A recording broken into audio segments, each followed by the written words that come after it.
अहिले अब भारतीय जनता पार्टीका राष्ट्रपति प्रेसिडेन्टको निमन्त्रणामा म भारत भ्रमणमा आएको छु। यो सद्भावना हो। त्यसकारण दुई देशको सम्बन्धलाई कसरी विकसित र सुदृढ गर्न सकिन्छ, हाम्रो व्यापार घाटालाई के गरी कम गर्न सकिन्छ, वर्षेनी डुबान समस्याबाट नेपाली जनतालाई भएको क्षति र पीडालाई के गरी कम गर्न सकिन्छ लगायतका विषयहरू, इतिहासदेखि थाती रहेका विषय पनि छन्। ती विषयहरू पनि, सीमा सम्बन्धी विषय पनि छन्। ती विषयमा पनि सकारात्मक वातावरण बनाउने उद्देश्यका साथ चर्चा गर्ने र नेपाल भारत सम्बन्धलाई अझ विकसित गर्ने मुख्य उद्देश्य। अन्तिम प्रश्न, नेपालको जो 10 करोड जनसङ्ख्यालाई पालिने जलस्रोत र जडीबुटी छ, हामी 3 करोड जनतामा पनि श्रीलङ्का जस्तो हालत नहोला भन्ने यो अवस्था किन आएको? अब पहिलो कुरा, नेपाल श्रीलङ्का जस्तो हुँदैन। अनावश्यक मानिसहरूले जनतालाई त्रसित पार्ने अवस्था हुन हुँदैन। नेपाल श्रीलङ्का हुने स्थितिको बाटोमा छैन। अहिले पनि नेपालको स्थिति अझ केही दिनदेखि त सुधारिँदै गएको छ आर्थिक स्थिति। दोस्रो कुरा, जलस्रोत र प्राकृतिक साधन स्रोतको सही सदुपयोग गर्न नसक्दा नेपालले दुःख पाएको छ। अहिले पछिल्लो केही समयदेखि अरबौंको विद्युत बेच्ने प्रक्रिया सुरु भएको छ भारतमा र बङ्गलादेशमा पनि। यो प्रक्रियालाई हामीले गति दिनु छ। मेरो यो पटक यो विषयमा अलि बढी कुरा हुन्छ। As well as many youngsters, students of international relations, I welcome you all on behalf of FPAP. This is really the first such public meeting of FPAP after the COVID, and therefore it has a very special importance for all of us. The importance is also because of presence of today's guest. As you all know that India and Nepal, there is no comparison in the world of the relationship between the two countries of India and Nepal. Right from the civilizational ancestral connect to the modern two sovereign states who are trying to rebalance and redefine its relations in the context of today, especially when the world is going increasingly multipolar and the complexities of relationship are growing. It is also important in the bilateral terms because India and Nepal have a very strong commercial exchange, trade exchanges, exchange of people, employees, resources, and also natural resources. So, talk all this, today we cannot have a better guest than Shri Chandaji, who has witnessed ups and downs of this relationship for last several decades. He himself has stayed in India for several years, so he is fully aware of India. It is also important for us that we know what he is looking for from India to strengthen these bilateral relations. So, keeping all this in context, I requested him that he should deliver a public talk on this very important topic, and he has gladly accepted it. We are all looking forward to listen to him, so without wasting much of the time, I ask my colleague to take the proceedings forward. Thank you very much. As the Prime Minister of Nepal from 2008 to 2009 and 2016 to 2017. He is currently the chairman of Communist Party of Nepal, Maoist. As you all know, currently he is on visit to India on the invitation of BJP President Shri JP Nadda ji. I request Shri Prachanda ji to deliver his talk.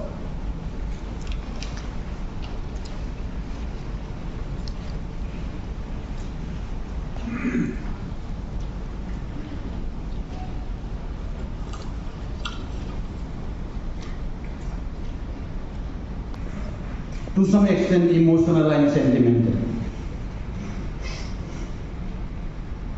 Last time there was a very important visit, formal visit of India, and at that time I had a great opportunity to discuss a very vital issue with Sushma Swaraj. Very encouraging discussion and hot discussion was there, and very creative, very constructive and very rational discussion was there. And today in this meeting, Sushma is not with us. And BJP informed that Pradhan Mantri Modi ji has clearly honored Sushma ji with the name of this building, Venu, Sushma Swaraj Bhavan. Therefore, for me, particularly and personally, it is a matter of emotion and sentiment. I want to honor Sushma ji and I want to respect her for her very important discussion with me last time. Excellencies, ladies and gentlemen, friends from media, I feel privileged to address this august gathering of intellectual, distinguished luminaries and friends of Nepal. I express my sincere gratitude to the founding of Public Awareness and Policy for hosting this event. I commend the work that the Foundation has done in advancing the knowledge and facilitating discourse on the contemporary issues of common concern. Nepal-India relations are founded on the age-old connection of history, socio-cultural tradition and people-to-people contact. Our two countries share a history of harmonious coexistence. Our relations are rooted in antiquity. The relations are deep and diverse, underpinned by mutual respect, cordiality and friendship. We are connected by geography as well as history, by language as well as literature, by our common tradition as well as religion, and by land as well as rivers. Not just history but also destiny has bound us together. As friendly neighbors, our two countries have been aware of each other's concern and each other's sensitivities. Nepal has not allowed its land to be used against the interest of our neighbors, and it expects similar assurance from India. Mutual trust and respect for each other's sensitivity has helped us to clear some misunderstanding in the past. Nepal-India relations are multifaceted and go beyond the formal relation involving two governments. People-to-people contact, open borders, and immense goodwill are unique strengths of our relation. Our interaction today covers a wide spectrum and scope, from culture to commerce, from transportation to tourism, and from education to energy. Exchange of high-level visits and frequent interaction have further strengthened the age-old, time-tested and multi-dimensional ties between our two countries. I fondly recall my visit to India in 2008 and 2016 as Prime Minister of Nepal, and also in other capacities on several other occasions. I was deeply moved by the generous hospitality and warmth every time I visited this great country. I endeavored to enrich the substance and widen the scope of cooperation with India during my tenure. My commitment has always remained strong to strengthen friendship and cooperation with our friendly neighbor. There have been two high-level visits between our two countries in a matter of less than 2 months. The present coalition government of Nepal, headed by Prime Minister Sher Bahadur Deuba, has attached great importance to its relation with India. We as a coalition partner are of the view that our two countries should work together to fully harness the development potential in order to uplift the living standard of our people who deserve a dignified life. The official visit of Prime Minister Deuba to India in April and subsequent official visit of Prime Minister of India Shri Narendra Modi ji to Lumbini on May 16 have generated a new momentum in our relations. This exchange has added new dynamism in our relations. In his address in Lumbini on the occasion of Buddha Jayanti celebration on 16th of May, Prime Minister of India Modi ji highlighted that the friendship between the people of Nepal and India are unshakable like the Himalayas. As we mark this year the 75th anniversary of the formalization of the bilateral relation between Nepal and India, this new dynamism speaks of huge potential to take our relation to newer heights. From this juncture, we can confidently look forward to the next 75 years and beyond for even stronger and greater cooperation in several sectors including energy, tourism, culture, commerce and connectivity. Ladies and gentlemen, Nepal and India are endowed with resources both natural and human. This abundance of resources needs to be transformed into the abundance of wealth. For Nepal, India remains the most important trade partner. It is the largest source of Nepal's import as well as the largest destination of Nepal's export. The volume of our bilateral trade has been increasing. However, Nepal's trade deficit with India continues to widen at an alarming rate for the size of our economy. Given this scenario, it is imperative to fully realize Nepal's export potential. The business community and the investor can explore opportunities in Nepal's export potential and contribute to addressing the perennial issues of trade deficit. Furthermore, more favorable market access and trade facilitation are needed to fully realize Nepal's export potential. As Nepal is set to graduate from the LDC category by 2026, we count on the full potential of trade as an engine of sustainable development. Over the past 2 years, the COVID-19 pandemic has caused massive economic and social disruption impacting the lives and livelihoods globally.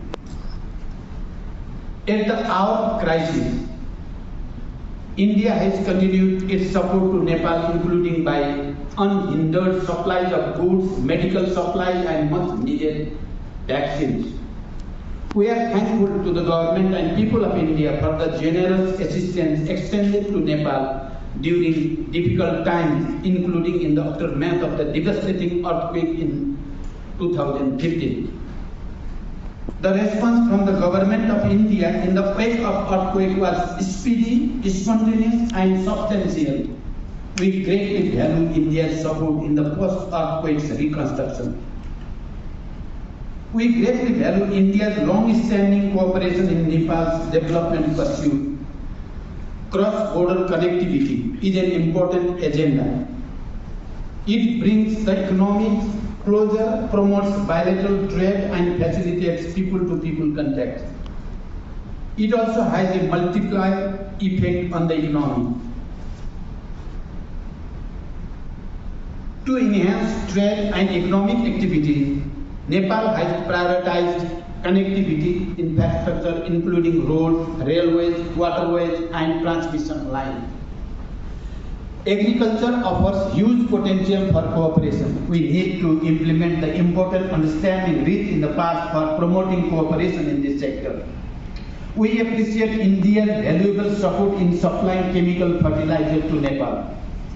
Nepal and India are working on different large projects including integrated checkposts and rail links. Railway link with India is being scaled up. Passenger service in Jayanagar-Kurtha railway has resumed, connecting Nepal with Indian railway network. We are expecting India's favorable response to our request for additional air entry point as we expand the network of international and regional airports in Nepal. Additional projects are in the pipeline. While there is enough room for upgradation, lack of infrastructure is no more a constraining factor in scaling up our commerce, connectivity and cooperation. As a home of natural heritage and religious sites, Nepal warmly welcomes Indian tourists. Be it for nature, culture or for adventure, we expect an increased flow of Indian visitors in the days ahead. Ramayana circuit, Buddhist circuit, Shiva circuit and other religious sites including Pashupatinath, Muktinath, Janakpur Dham solemnly represent our civilizational bonds and potential for scaling up religious tourism. Ladies and gentlemen, while the world is grappling with climate change, cooperation between Nepal and India at bilateral as well as global level holds a huge potential. As a mountain economy with very rich biodiversity and a home of mighty Himalayas, Nepal's ecosystems are also global goods. Unfortunately, climate change has disproportionately impacted Nepal not only by gradual melting of the vast ice reserve in high Himalayas, but also affecting the lives and livelihood of the millions of people downstream. Nepal holds an immense potential in hydropower generation. As an economic powerhouse, India has a growing demand for electricity. Bilateral cooperation in the power sector will therefore deliver mutual gains. Nepal's hydropower is an answer to issues of the energy security as well as green growth. Nepal-India joint vision statement on power sector cooperation was issued during the visit of Prime Minister of Nepal to India on 2 April 2022. Based on it, a long-term approach in joint development of hydropower and seamless power trade will further unleash economic potential between Nepal and India. Cross-border transmission infrastructure is being strengthened with new and upgraded transmission lines. The potential for power trading between two countries is ever growing. The quantum of hydropower export from Nepal to India has increased over 360 megawatts, and we look forward to fostering this export on a long-term basis. Based on joint vision, we can further explore power trading on a regional basis, including the BBIN framework. Nepal is eager to welcome more investment from Indian investors and developers in hydropower. In addition, we have prioritized some of the most potential sectors for investment such as agriculture, infrastructure, connectivity, tourism, export-oriented industries which can help in economic recovery and prepare ground for take-off. India today has emerged as a major economy. The achievement made by India in economic, social, scientific and other frontiers in recent years has been remarkable. India's development has been truly spectacular and inspiring. The people of Nepal had stood by India during its struggle for independence.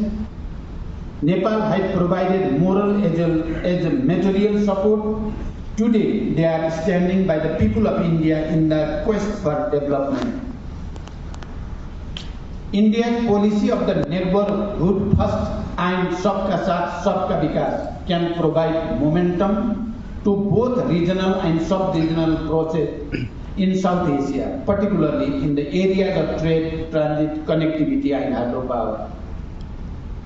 We are also happy to see India's lead in several multilateral initiatives, including International Solar Alliance, Coalition for Disaster Resilient Infrastructure, and WHO Global Center for Traditional Medicine. Also, India has driven the agenda of G20 and BRICS.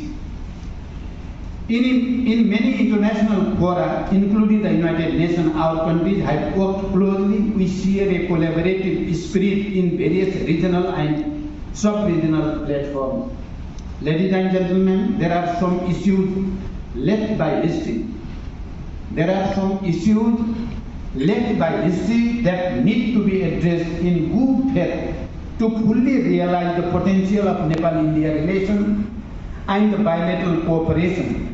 The matters related to 1950 treaty, boundary, and the EPG report need to be resolved through diplomatic efforts and dialogue. In the spirit of good neighborliness, we can make our relations problem-free.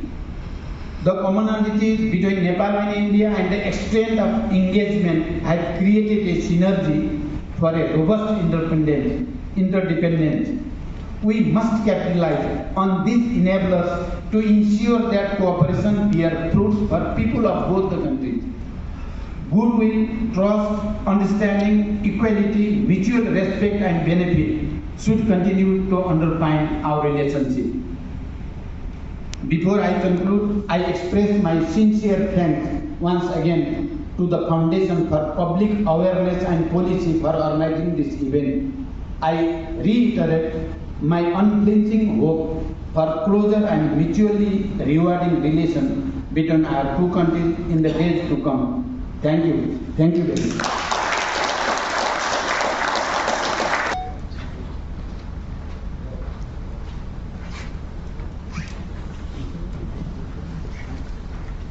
We also have with us Shri Shivanand Dwivedi ji. He is a senior research fellow at Shyama Prasad Mukherjee Research Foundation. He is a prolific author, writing regularly on various contemporary topics in reputed newspapers and magazines. He is also a trustee of FPAP. Now I request Shri Shivanand ji to kindly give the vote of thanks.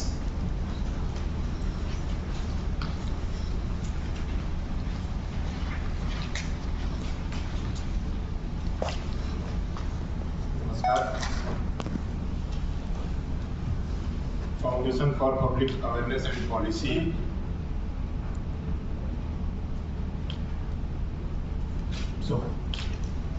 Foundation for public awareness and policy द्वारा आयोजित आज के इस परिचर्चा कार्यक्रम में विशेष रूप से आमंत्रित कम्युनिस्ट पार्टी ऑफ नेपाल के चेयरमैन और नेपाल के पूर्व में प्रधानमंत्री रहे श्री पकमल जी, मंच पर FPAP के वाइस चेयरमैन और भारतीय जनता पार्टी के फॉरेन अफेयर्स डिपार्टमेंट के हेड डॉक्टर विजय चौथाई वाले जी।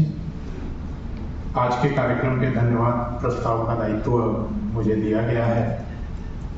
इसका निर्वहन करते हुए सबसे पहले मैं विशेष रूप से धन्यवाद करूंगा श्री पकमल जी का कि उन्होंने foundation for public awareness and policy के अनुरोध को स्वीकार करते हुए आज के इस कार्यक्रम में आने की सहमति प्रदान की, आए और अत्यंत सारगर्भित ज्ञानवर्धक चर्चा में अपने विचार रखे। उनके विचारों से भारत और नेपाल के बीच के संबंधों के कई आयामों को एक बार फिर से हमको छूने का अवसर मिला। आज भारत के प्रधानमंत्री श्री नरेंद्र मोदी जी के नेतृत्व में वसुधैव कुटुंबकम के मंत्र के साथ सहयोग, संवाद और समन्वय की भावना को लेकर भारत विश्व कल्याण के लिए अपनी प्रतिबद्धता के साथ काम कर रहा है। आदरणीय पकमल जी के विचारों में भी कहीं न कहीं हमको इसका फुट दिखाई पड़ा है। अपने वक्तव्य से आज की चर्चा को एक नए आयाम की तरफ ले जाने के लिए मैं एक बार फिर से पकमल जी का आभार व्यक्त करता हूं। इस कार्यक्रम के सूत्रधार और जिनकी पूरी योजना और रचना से आज का ये कार्यक्रम संभव हुआ है, ऐसे foundation for public awareness and policy के वाइस चेयरमैन डॉक्टर विजय चौथाईवाले जी का धन्यवाद किए बिना ये बात पूरी नहीं होगी कि उन्होंने इस पूरे कार्यक्रम की सूत्र रचना की और आज इतना सुंदर आयोजन सुषमा स्वराज भवन में संभव हो पाया है।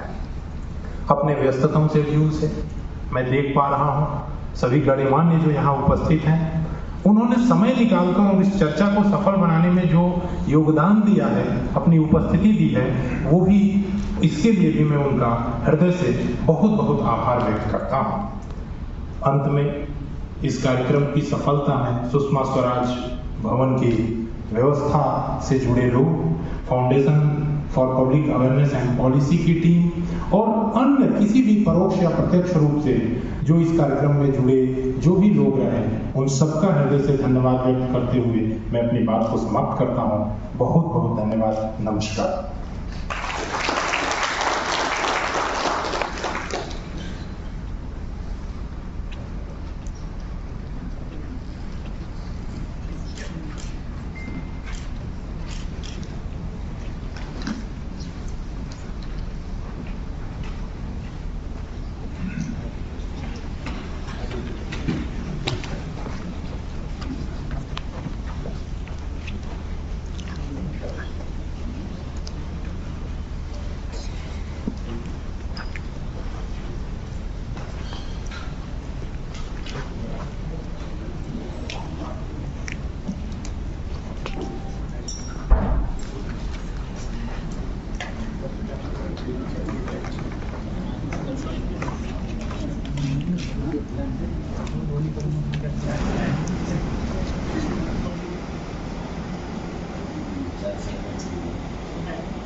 अखिल भारतीय नेपाली एकता मञ्चका उपमहासचिव आरबी खड्काजीसँग हामी चर्चा गर्दैछौँ र आरबीजी अहिले खास कुरोमा प्रचण्डजीको भारत भ्रमणमा अहिले तपाईँले आफ्नो संस्था अखिल भारतीय एकता मञ्चको विषयलाई लिएर के मुद्दा उठाउनु पर्छ? धन्यवाद। सर्वप्रथम मिडियालाई धन्यवाद। हामी भारतमा बस्ने लाखौँ नेपालीहरूको बारेमा पहिलो कुरा त भोटिङ राइट्सको बारेमा चाहिँ हामी उठायौँ र 1950मा चाहिँ खुल्ला सिमाना भएको कारणले गर्दा सीमावर्ती क्षेत्रमा नेपालीहरूलाई लुटपाट भएको विषयमा हामी त्यस विषयमा हामी उठायौँ र अर्को कुरा राज्यले विदेशमा बस्ने नागरिकहरूलाई दोस्रो दर्जाको रूपमा चाहिँ हेर्ने भएको कारणले गर्दा यसलाई चाहिँ राज्यले चाहिँ यस्तो विरोध नगरियोस् भन्ने खालको छ र यी विषयहरूमा चाहिँ विशेष गरी प्रवासी नेपालीहरूका साझा मुद्दाहरूमा प्रवासी नेपालीहरू मिलेर कसरी चाहिँ अगाडि बढ्न सकिन्छ यो विषयमा चाहिँ राज्यसँग पनि चाहिँ सामूहिक रूपमा चाहिँ मिलेर चाहिँ अगाडि बढ्नुपर्छ र भारतमा बसेका नेपालीहरू या संसारभरिका नेपालीहरूलाई कुनै पनि दुःख समस्याहरू या कुनै अन्य अत्याचारमा पर्नु हुँदैन र जुन जुन देशहरूमा चाहिँ समस्याहरू छन् नेपाली दूतावास र त्यहाँ रहेका चाहिँ बुद्धिजीवीहरू त्यहाँका रहेका सङ्गठनहरू लगायतका सङ्गठनहरू चाहिँ मिलेर अगाडि बढ्नुपर्छ भन्ने एउटा सन्देशमूलक तरिकाले हामी गरेका भयो र विशेष गरी हिजो माओवादी जनयुद्धमा 2002तिर भारतीय जनता पार्टीले पोटा लगाएको थियो। त्यो पोटा लगाएको विषयलाई पनि चाहिँ के भन्दाखेरि हामीले जोडदार रूपमा उठायौँ र विगतमा चाहिँ स्वर्गीय सुषमा स्वराजजीले यो विषयमा चाहिँ 10-15 दिनभित्रमा चाहिँ हामी यो विषयलाई चाहिँ यसलाई चाहिँ हामी सम्बोधन गर्छौँ भनेर भन्नुभएको थियो र अहिले 20-22 वर्षसम्म हुँदाखेरि पनि चाहिँ त्यो पोटा नलगाएको विषयलाई चाहिँ पोटा जुन खालको छ लगाएको छ भारतीय जनता पार्टीले यो विषयलाई चाहिँ हामी चाहिँ पोटालाई चाहिँ खारेजी गर्नुपर्छ र त्यति बेलादेखि भएका चाहिँ हिजो चाहिँ जनयुद्धमा चाहिँ घाइते अपाङ्ग भएका साथीहरू विभिन्न चाहिँ झुटा मुद्दामा फसेका मान्छेहरूलाई चाहिँ तिनका मुद्दाहरू खारेज हुनुपर्छ। धेरै नेपाली साथीहरूको चाहिँ समस्या परेको छ, ती विषयहरूलाई चाहिँ हामी जोडदार रूपमा चाहिँ हाम्रो सर्दै अध्यक्षसँग हामी चाहिँ जोडदार रूपमा हामी उठाएका छौँ। तर आरबीजी वास्तवमा सबै अरू दलको पनि यही शिकायत रहन्छ कि जुन जुन दलका नेता आउँछन् कुनै उनी दल अरू खास तौरमा भेटघाट गर्ने चलन चाडबाड चलन देखा परेको छ, यो विषयलाई के होइन, यो विषयमा सबै साथीहरूसँग हाम्रो चाहिँ सामूहिक रूपमा भेटघाट गर्ने चाहिँ उद्देश्य हो। तर उहाँको चाहिँ समयको अभाव र यस बिचमा पनि हामीलाई पनि चाहिँ 5-7 मिनट चाहिँ टाइम दिनु समय दिन्छु भन्ने खालको चाहिँ एउटा उहाँले भन्नुभएको थियो। विशेष गरी एम्बेसीसँग पनि चाहिँ विशेष गरी नेपाली दूतावासको चाहिँ धेरै अग्रणी भूमिका रहन्छ। त्यो भएको कारणले गर्दाखेरि त्यसै सिलसिलामा हामी चाहिँ 5-7 मिनट चाहिँ हामी बस्ने भनेर चाहिँ हामी निकटका साथीहरू चाहिँ सँग हामी हिजो चाहिँ दिल्ली एयरपोर्टमा पनि हामी स्वागत गर्न गएका थियौँ र दूतावासमा पनि हामी स्वागत गर्न भनेर आएका थियौँ र उहाँलाई चाहिँ भव्य स्वागत पनि गऱ्यौँ। र त्यो विषयमा के भन्दाखेरि 5-7 मिनट चाहिँ तपाईँहरूका विषयमा के छ भन्ने विषयमा राख्दा हामीले पनि हाम्रा सङ्गठनको विषयमा चाहिँ निर्धक्का साथ हामीले राख्यौँ, हाम्रो अध्यक्षसँग राख्यौँ। तपाईँको अल ओभर इन्डियामा जो साथीहरू आउनु पाउनु भएन, यहाँका जो पाँच अध्यक्ष हुनुहुँदो, दिल्ली विकास हुनुहुँदो, उनीहरूलाई के सन्देश दिनुहुन्छ? होइन, यो विषयमा के भन्दाखेरि आकस्मिक उहाँको भ्रमण हो। यो विषयमा चाहिँ अब सम्पूर्ण साथीहरूलाई चाहिँ निर्धारित समयमा यति बेला कार्यक्रम हुन्छ भन्ने खालको त्यस्तो चाहिँ इन्फर्मेसन हुने खालको चाहिँ त्यस्तो कार्यक्रम थिएन। हामीसँग भेट्ने या स्पेसली त्यो भएको कारणले आधिकारिक निकायबाट आउँथ्यो, त्यो हुने सम्भावना रहेन। अहिले के भन्दा यो आकस्मिक 3 दिने चाहिँ भ्रमण छ। विशेष गरी चाहिँ कूटनीतिक विभिन्न खालका चाहिँ भारतसँगका सम्बन्धका कुराहरू, भारतसँगका चाहिँ विशेष भेटघाटका कुराहरू, त्यो एउटा महत्त्वको साथमा छ। धेरै कुराहरू चाहिँ के भन्दाखेरि अब यहाँ सबै साथीहरूलाई चाहिँ अब